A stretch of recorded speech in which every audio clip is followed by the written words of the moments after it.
full inquest into the Gleision colliery disaster will be held 11 years after 4 men lost their lives. The miners were killed when water filled the shaft they were working in after routine blasting. Their families have been campaigning for the inquest for years, saying important questions are still unanswered. Our correspondent Richard Morgan has more. It was a tragedy which brought back memories of the dark side of our industrial past. 4 men trapped underground and killed when the drift mine they were working in became flooded with water in the Towie Valley. More than 11 years later, for the families, the memories remain raw. And especially this time of year as well, because my husband loved Christmas. And I've got boys to go home to now to tell them. And one of my sons were there on that day, so I know it's heartbreaking.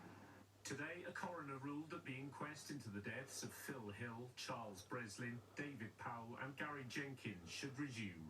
Acting Senior Coroner Colin Phillips said there was more than a suspicion that safety regulations haven't been followed at Gleision for more than a decade. He added that he'd given significant weight to the wish of the families of the 4 victims to see the inquests resume.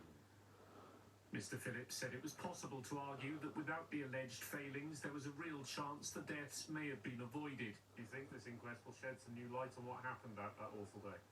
Oh, it certainly will. It will certainly expose a lot of truths that a lot of people don't want to come public.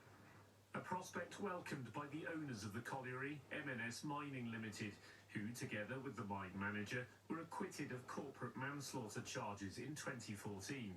Do you think finally we'll get some answers? Hopefully, and for the families, for us, for everyone. Hopefully we'll get to the truth of really what happened. Do you think this will finally give you some peace? It'll be closure. At the end of it, I think we not only me, I think all the families need closure as well. With years of evidence to review, the inquest may not happen for some time. But it's the start of a process which should shine a light on a modern mining tragedy. Richard Morgan, ITV News.